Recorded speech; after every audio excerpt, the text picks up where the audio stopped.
Hello दोस्तों। Good evening, नमस्कार। आप सभी का एक बार जो है फिर से बहुत बहुत स्वागत है आप सभी के अपने यूट्यूब चैनल परीक्षा की शिक्षा में। आई होप कि आप सभी अच्छे होंगे, आपकी जो तैयारी है बढ़िया तरीके से चल रही। तो जो बच्चा क्लास में फर्स्ट टाइम है, पहली बार आना है, उसी को बताते हैं हमारे से आपकी जो है बीएड प्रवेश परीक्षा 2024 की जो तैयारी आपकी करवाई जाती है। जिसे भी तैयारी पूरी करनी है, कंप्लीट करनी है, क्या करेंगे, सबसे पहले तो चैनल को जो है सब्सक्राइब करके हमारे साथ जुड़ जाएंगे और उसके बगल में जो बेल आइकन देगा उसको ऑन कर लेंगे। क्लास का जो समय है, देखिए जीके जीएस की जो क्लास है सुबह 10 बजे, रीजनिंग की जो क्लास है दोपहर को 1 बजे, और कला की जो क्लास है शाम को 4 बजे, और हिंदी की जो क्लास है आपको शाम को 7 बजे इसी टाइम पर डेली बेसिस पे देखने को मिलती है। तो क्लासेस का जो शेड्यूल है आप लोग याद रखेंगे, इसी टाइम पर क्लासेस से जुड़ना, अपनी तैयारी को जो है पूरा और कंप्लीट करना है, ठीक है। बाकी इसके अलावा आपका कोई डाउट हो, कोई क्वेश्चन है, कोई कोई हो, तो आप हमें इंस्टाग्राम पर आके पूछ सकते हैं। पैसा के शिक्षा का इंस्टाग्राम का पेज है, नीचे डिस्क्रिप्शन में इसका लिंक पीडीएफ और नोट्स हमारे टेलीग्राम का जो चैनल है उसको ज्वाइन कर लीजिए। परीक्षा के शिक्षा का नीचे डिस्क्रिप्शन ऑप्शन है, इसका भी लिंक देगा। यहाँ पे क्या डेली बेसिस पर जो क्लास का अपडेट हो देता है, तो एग्जाम का अपडेट है आपको भी यहाँ पे दिया जाए, तो आप यहाँ से जुड़ेंगे तो आपको कोई भी अपडेट जो है क्लास के रिलेटेड आपका मिस नहीं होना। ठीक है। यहाँ पे क्या है, देखिए अभी आपका जो है करेक्शन का जो पोर्टल है ओपन होगा, तो जिसका भी ईपी बीएड का फॉर्म में गलती हुई है, करेक्शन करना है, तो आप जाके वहाँ पे कर सकते हैं, ठीक है। फटाफट आप लोग जाके वो कर लेंगे, और जिसने अभी तक बिहार बीएड का फॉर्म नहीं भरा जाके बिहार बीएड का फॉर्म भर लेंगे, और बाकी स्टेट का भी जो है अपनी तैयारी यहाँ पे पूरी करवाई जाए। चलेंगे क्लास स्टार्ट करें, एक एक क्वेश्चन को ध्यान से अच्छे से देखते हुए आगे बढ़ेंगे, सही से उत्तर का। 51 नंबर से आपकी क्लास हो रही है हिंदी की क्लास है, एक एक क्वेश्चन को अच्छे से ध्यान से देखेंगे और बताएंगे, कोशिश करेंगे आपका अटेंशन हो जाएगा। दावाग्नि शब्द का अर्थ क्या है? तो दावा अग्नि शब्द का अर्थ होता है जंगल में लगने वाली आग, ठीक है। दावा अग्नि शब्द का अर्थ होता है जंगल में लगने वाली आग को। जल में लगने वाली आग को आपका कहते हैं बड़वाग्नि, ठीक है। पेट में लगने वाली आग को जठराग्नि कहते हैं, ठीक है। अगला क्वेश्चन देखते हैं 52 नंबर। किस शब्द का अर्थ आपका मयूर है? केकी का, नीरद का, अनंत का, या मोतनी का? तो ये आपका राइट आंसर हो जाएगा साथियों, केकी। ठीक है, जो आपका दिया गया ये विकल्प आपका है। मयूर शब्द के परिचित हो केकी, मोर, सारंग, नीलकंठ, कलाजी, सीखी, ये सभी होते हैं, ठीक है। अगले क्वेश्चन बढ़ेंगे ऊपर 53। क्या है पुरंदर शब्द का प्रयोग किसके लिए होता है? पुरंदर शब्द का जो प्रयोग है किसके लिए होता है? पुरंदर शब्द का जो प्रयोग आपका होता है साथियों इंद्र के लिए, जो आपका दिया गया डी वाला विकल्प आपका राइट आंसर होगा, ठीक है। पुरंदर शब्द का जो प्रयोग है इंद्र, देवराज, सुरपति, माधवा, देवेश, देवेंद्र, सचिपति, वासव, सुरेश, अमरपति आदि के लिए होता है, ठीक है, याद रखिएगा। तो जो आपका दिया गया डी वाला विकल्प आपका यहाँ पे राइट आंसर होगा, ठीक है। पुरंदर शब्द का प्रयोग जो आपका सभी का पता हो गया। इंद्र, देवराज, सुरपति, माधवा, देवेश, देवेंद्र, सचिपति, वासवा, सुरेश, अमरपति, ये सभी के लिए होता है। अगले क्वेश्चन में आपको देखिए 54 में क्या देगा है, इनमें से कौन सा शब्द आपका पुष्प का पर्यायवाची नहीं है? पुष्प का पर्यायवाची कौन सा नहीं है ना? कुसुम, प्रसून, अनंग, सुमन। तो अनंग जो है पुष्प का पर्यायवाची नहीं होता है, ठीक है।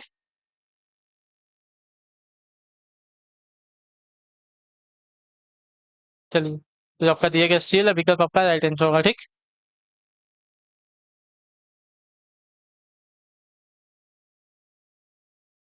क्लियर है।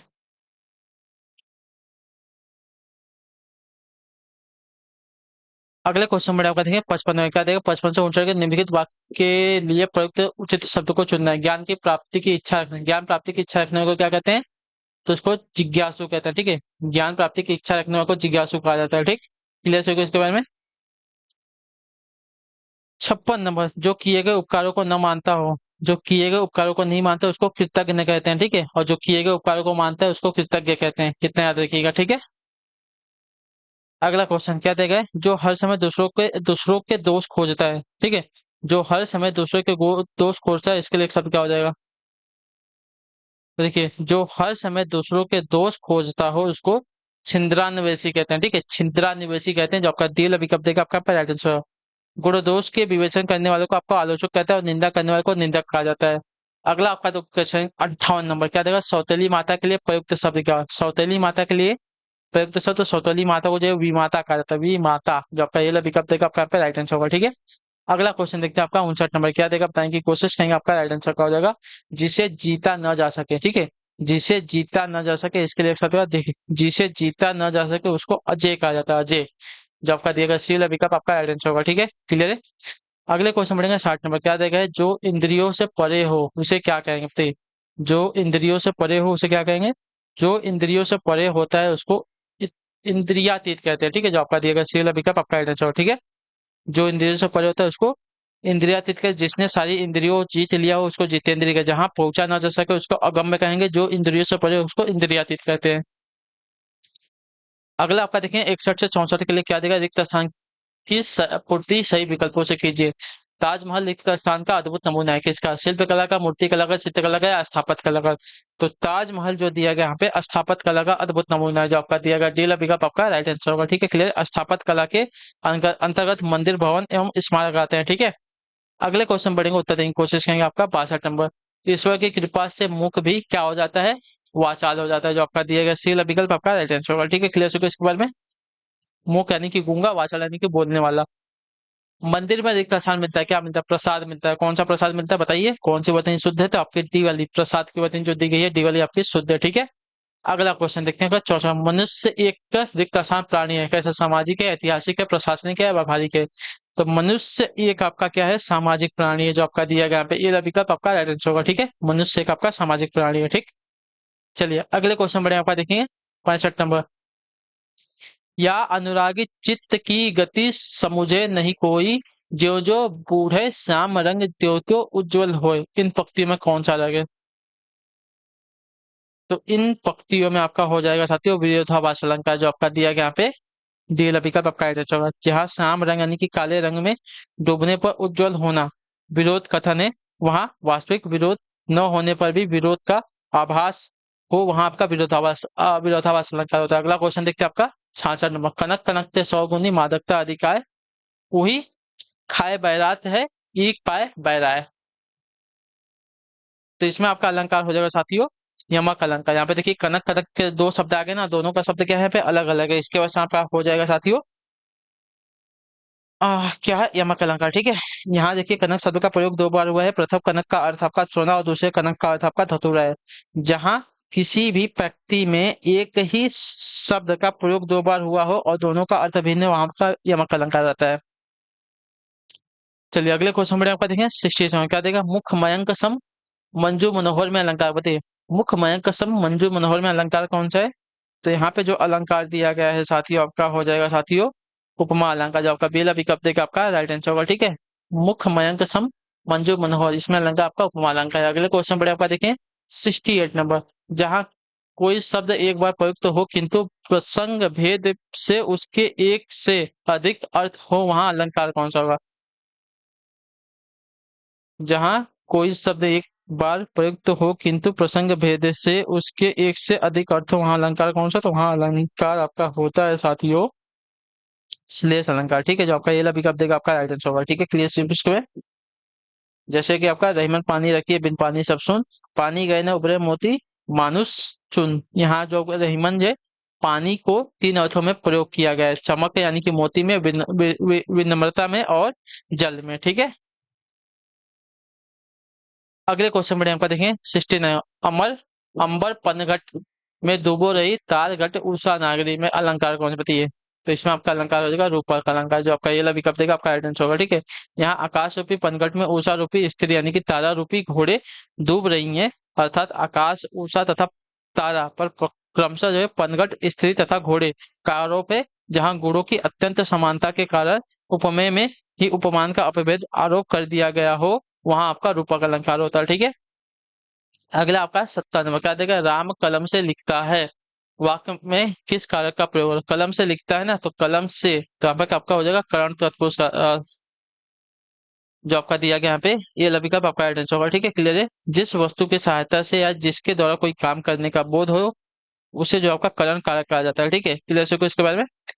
अगले क्वेश्चन बढ़िया आपका देखें 71 नंबर, जो विद्वान होते हैं वे विनयी होते हैं, कौन सा वाक्य होते हैं, जो विद्वान होते हैं वे विनयी होते हैं, कैसा वाक्य है, तो यह वाक्य जो है आपका मिश्र वाक्य जो आपका दिया गया पे बी विकल्प आपका राइट आंसर होगा। ठीक है, क्लियर से को जो विद्वान होते हैं वे नहीं होते हैं। जिस वाक्य में एक प्रधान उपवाक्य होता है तथा एक या एक से अधिक आपका आश्रित उपवाक्य हो, उसे आपका मिश्र वाक्य कहते हैं। ठीक है, क्लियर से को इसके बारे में। अगले क्वेश्चन में आपका देखिए 72 में बताएं की कोशिश करेंगे, 72 पे आपका राइट आंसर क्या देगा, निम्नलिखित वाक्यों में से शुद्ध वाक्य का चयन कीजिए। ठीक है, तो यहाँ पे आपका हो जाएगा साथियों, विजय लिखते लिखते सो गया, विजय लिखते लिखते सो गया, जो आपका दिया गया डी वाक्य आपका यहाँ पे शुद्ध वाक्य हो जाएगा। अगला क्वेश्चन देखिए आपका 73 क्या देगा, निम्नलिखित वाक्यों में से शुद्ध वाक्य का चयन कीजिए। ठीक है, निम्नलिखित वाक्यों में से शुद्ध वाक्य का चयन कीजिए।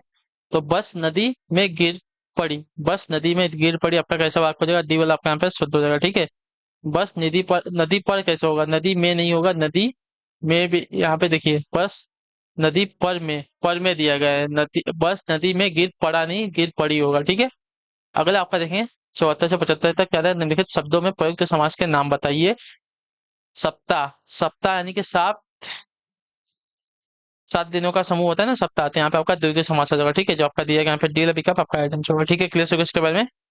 जिस समास का पूर्व पद संख्या वाचक हो और समस्त पद किसी समूह या फिर किसी समाहार का बोध कराता हो, उसे उस समास को आपका द्विगु समास कहते हैं। ठीक है, याद रखिएगा। अगला आपका रोग पीड़ित यानी कि रोग से पीड़ित,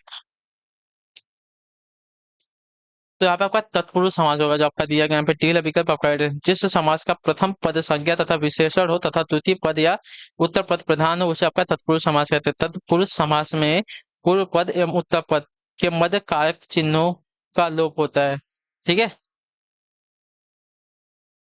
अगला क्वेश्चन देखिए आपका 76, कर्मधारय समास निम्नलिखित में से किस शब्द में है, बताइए। चक्रपाणी में, चौराहा में, निलोक्तपल में या मातृभक्ति में। तो यहाँ पे कर्मधारय समास क्या था, कर्मधारय समास का देखिए निलोत्पल में, निलोत्पल जो आपका दिया गया शील विकल्प, जिसमें आपका कर्मधारय समास है। ठीक है, जिस समास का पहला पद विशेष और दूसरा पद आपका विशेष होता है अथवा दोनों पद में उपमान और उपमेय का संबंध हो, उसे आपका कर्मधारय समास कहते हैं। ठीक है, निलोत्पल, नीला है जो उत्पल यानी कि कमल। 77 नंबर कहते हैं द्वंद्व समास निम्नलिखित में से किस शब्द में, बताइए। द्वंद्व समास निम्नलिखित में से किस शब्द में है?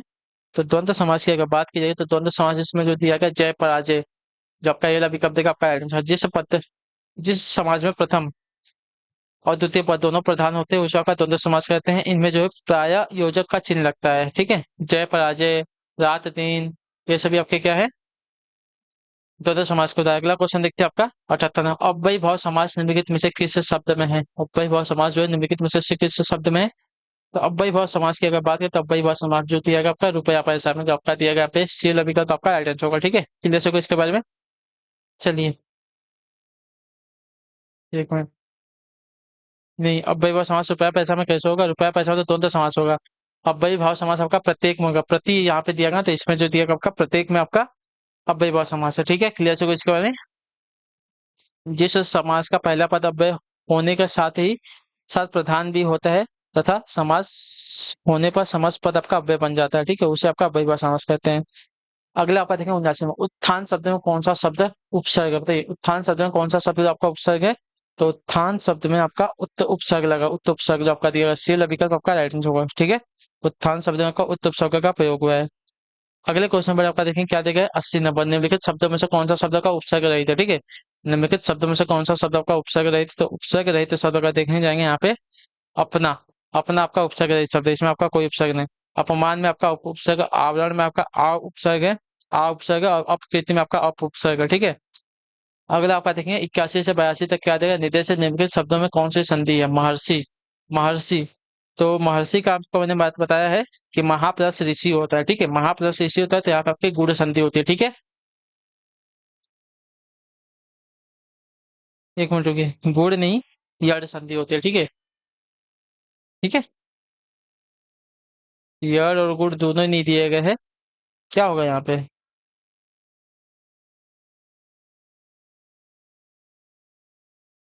एक मिनट रुकिए, यड़ नहीं, महा प्लस ऋषि होता है ना, यहाँ पे आ और री मिले हुए ना, यहाँ पे आपका गुड़ सौ संधि होता है। ठीक है, गुड़ सौ संधि होता है, जो आपका दिया गया पहला विकल्प आपका आइडेंट होगा। अगला क्वेश्चन देखिए आपका स्वागतम में कौन सी संधि? सु प्लस आगतम। ठीक है, सु प्लस आगतम, तो इसमें आपकी यड़ संधि है। ठीक है,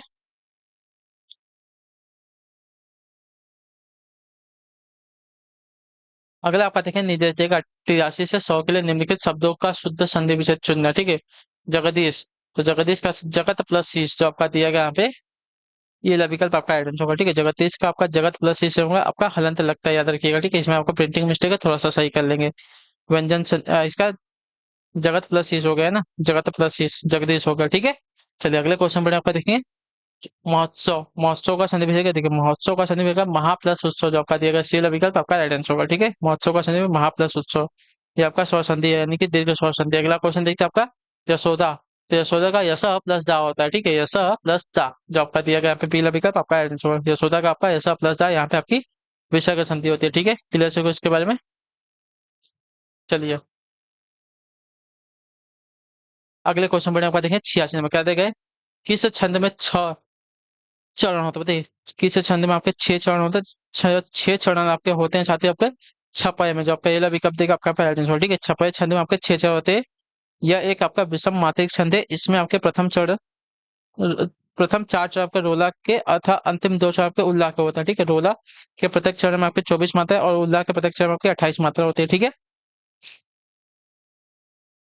अगला आपका देखें, मैंने अभी इसके बाद रोला के प्रत्येक चरण में कितनी मात्रा है, रोला के प्रत्येक चरण में आपके अभी आपको मैंने बताया था 24 मात्रा होती है, ठीक है, और उल्लाह के 28 होते हैं, ठीक है।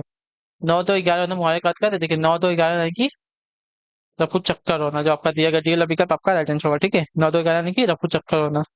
अगला आपका 89 छठी का दूध याद दिलाना मुहावरे का क्या, देखिए छठी का दूध याद दिलाना मुहावरे का अर्थ होता है बहुत कष्ट होना, ठीक है, बहुत कष्ट होना। छठी का दूध याद दिलाना मुहावरे का अर्थ हो जाएगा बहुत कष्ट होना, ठीक है। चलिए अगले क्वेश्चन में आपका देखें 89 में क्या क्या देगा, कहाँ राजा भोज कहाँ गंगू तेली, लोकों के का अर्थ क्या बताइए। कहाँ राजा भोज कहाँ गंगू तेली, इस लोकों का सही अर्थ क्या है, तो इस लोकों का सही अर्थ हो जाएगा आकाश पाताल का अंतर होना, ठीक है, आकाश पाताल का। कहाँ राजा भोज कहाँ गंगू तेली, इसका अर्थ होता है आकाश पाताल का अंतर। अगला क्वेश्चन देखते हैं आपका 91 नंबर, सरस्वती पत्रिका का संपादक कौन बताइए। सरस्वती पत्रिका के संपादक कौन है, तो सरस्वती पत्रिका के संपादक की बात की जाएगी तो आपके हो जाएगा साथियों महावीर प्रसाद द्विवेदी, जो आपका बी विकल्प देगा आपका राइट आंसर होगा, ठीक है। अगला आपका 92 नंबर, इनमें से कौन सा शब्द आपका स्त्रीलिंग वाला शब्द बताइए। समाज सभा समुदाय परिवार। तो देखिए सभा आपको पढ़ने से क्लियर, सभा जो आपका स्त्रीलिंग वाला शब्द हो जाएगा, ठीक है। चलिए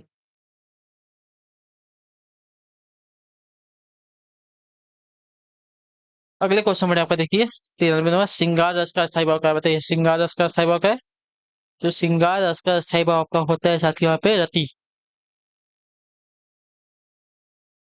क्लियर है। अगले क्वेश्चन बढ़ेंगे, विभक्त रस का अस्थायी भाव करते हैं। विभक्त रस का अस्थायी भाव क्या होता है, तो विभक्त रस के अस्थायी भाव की अगर बात की जाएगी तो विभक्त रस का अस्थायी भाव जीत दिया गया है आपका यहाँ पे जुगुप्सा होता है, जो आपका ये कब देगा आपका यहाँ पे सही उत्तर होगा साथियों, ठीक है, क्लियर है। विभक्त रस का अस्थायी भाव का जुगुप्सा होता है। अगला आपका देखें 95, भरत मुनि ने कितने रसों की चर्चा अपने नाट्य शास्त्र में की है, तो भरत मुनि ने कुल अपने 8 रसों की चर्चा अपने नाट्य शास्त्र में की है, ठीक है, ये बात याद रखेंगे आप लोग, ठीक है। सुशोभित कर नवनीत लिए, जो तरुणी चलत रेणु तन मंडित मुख तथी लेप किए, इसमें कौन सा रस है। सुशोभित कर नवनीत लिए, तो तरुणी चलत रेणु तन मंडित मुख दधि लेप किए, इसमें कौन सा रस है, तो इसमें आपका रस हो जाएगा साथ यहाँ पे वात्सल्य, जो आपका दिया गया बेला विकल्प आपका राइट आंसर होगा, ठीक है। अगले क्वेश्चन में आपका देखेंगे 97 नंबर, उत्तर देंगे की कोशिश करेंगे आपका राइट आंसर, श्री गुरु चरण सरोज रज निज मन मुकुर सुधारी बरनव रघुवर विमल जस जो दायक फल चारी। तो इसमें आपका हो जाएगा साथियों दोहा, जो आपका एला विकल्प देगा आपका राइट आंसर हो जाएगा, ठीक है, क्लियर हो गया इसके बारे में, ये आपका दोहा है, दोहा छंद है। अगले क्वेश्चन बढ़ेगा आपका 98, तद्भव शब्द क्या है।